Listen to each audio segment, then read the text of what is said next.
right, we're here at my Vermihut indoor worm bin, and this is a picture from 6 days ago where we did a top feeding. And you can see, based on the banana there, it's starting to turn brown, and above and below it are the potato skins.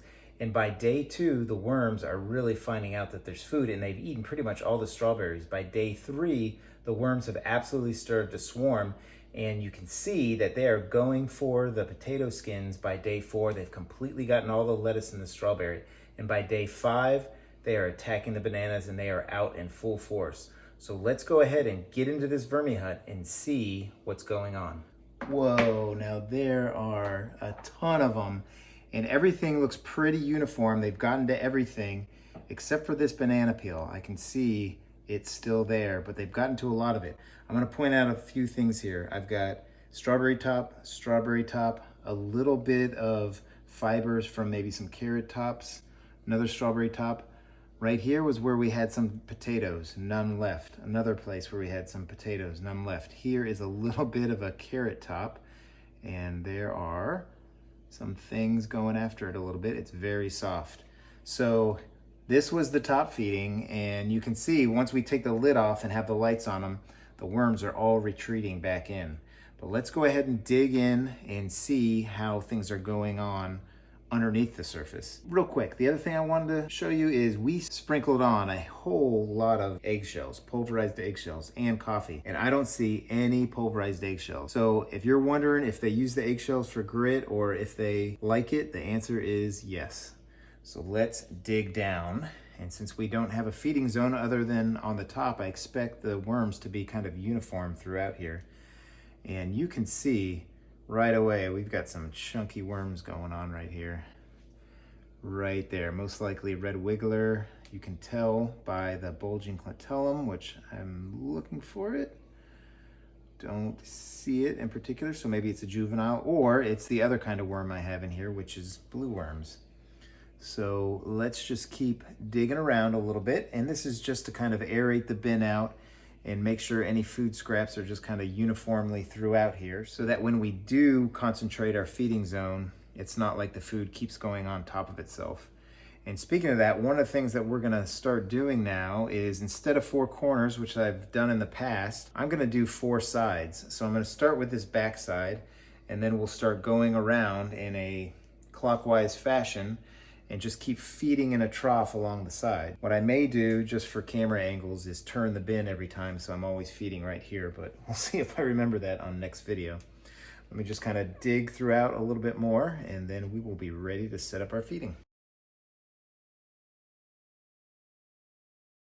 All right, so one of the things I'm noticing in here is that there are just a lot of castings. I would say we are past or close to the 50-50 mark in this bin. So inoculating it underneath for a couple months without feeding it has really helped out, I think, in getting this thing accelerated. And I'll put the number of days that this has been the top tray and the top feeding tray. So we've got everything kind of mixed in, and let's go ahead and make our trough right here. Now what I'm gonna do with this feeding, and you can see how high we are. I mean, look, here is the edge of the vermihut, and I'm right on the top here. So this is just a lot of bedding. But what we're gonna do with this feeding is I'm gonna put in some of the foods that Vermihut tells you to limit. And I'll show you what this Vermihut came with. And it's a little refrigerator magnet, and it shows you what to add into your worm bin to feed them, and then what to limit, like rice, bread, cakes, citrus fruit, tomatoes, potatoes, and then to totally avoid meats, eggs, fishes, dairy products, bones, and pet waste. I've put in most of this stuff on the limit. I have not put in any of the avoid, and I don't plan to. But obviously I put a lot of the add in there. So we're gonna put in some citrus fruit, some, not bread, but some pasta. And we've been putting in potatoes, and to tell you the truth, I don't see a problem with potatoes too much. I don't think I'd put a whole potato in there, because I think a rotten potato is one of the worst smells to me. And anytime you overfeed your bin, you have the possibility of odors. The goal is not to overfeed your bin. Now this bin has been going for well over a year. It started with 2,000 worms, and I probably have somewhere around 3,000 to 4,000 in here at the very least.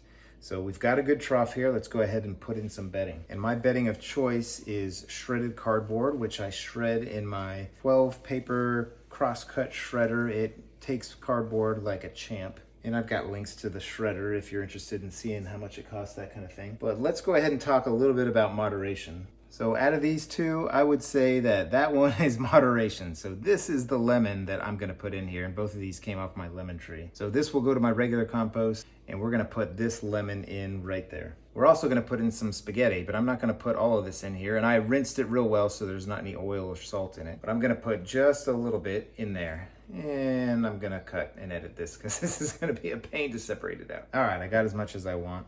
And I'm just gonna put in a little spaghetti. Again, moderation. Here's some of those potato skins they're talking about, and this actually is some potato skins and sweet potatoes.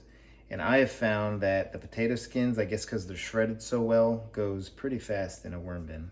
All right, so that's it for kind of the moderation foods. But I've got some chickpeas that I soaked and cooked, and then I didn't get to them fast enough, so I'm just gonna put a little bit in here. And again, I'm not gonna put them all, just put some. And then let's get to our regular feeding, which is just frozen fruit scraps that I put in here and a mix of slow and fast food. So here's an apple, lots of potato skins, potato peels. And what I do with the peels is I put them in whole, and then when they come out of the freezer, I can just kind of crack and break them so I don't have to sit there and slice them. Here's a bit of an onion. I don't ever put a whole lot of onion in, but I don't mind putting onion in either. And then some garden carrots and a whole strawberry. Guarantee this will be gone. Maybe the top will be there. But let's go ahead and fill in the rest of the feeding and just kind of spread it out so that it's kind of even. So this will be this side trench, and I'm gonna add in some of our oats that I have a ton of, and I just pulverize these, and I'm just gonna lightly put a layer on here. And then we've got our coffee. That is just another food source for them. So add some of that. And then finally, we'll put some pulverized eggshells, which is the grit. And this was probably the thing I was most impressed with our top feeding, is that there was no grit left at all. And you can see from that first picture that we put a lot on there. So I think we'll finish this off with a little bit more of my cardboard shredding. And if you like this video, go ahead and hit the thumbs up button and consider subscribing. I've got 2 other bins where I do other experiments and feedings about every 6 to 7 days. And if you have any interest in this bin or any of the equipment I use, I also have affiliate links where you can check out prices, that kind of thing. So I hope everybody is doing well and is having a great day, and happy vermicomposting, everybody. Take care now.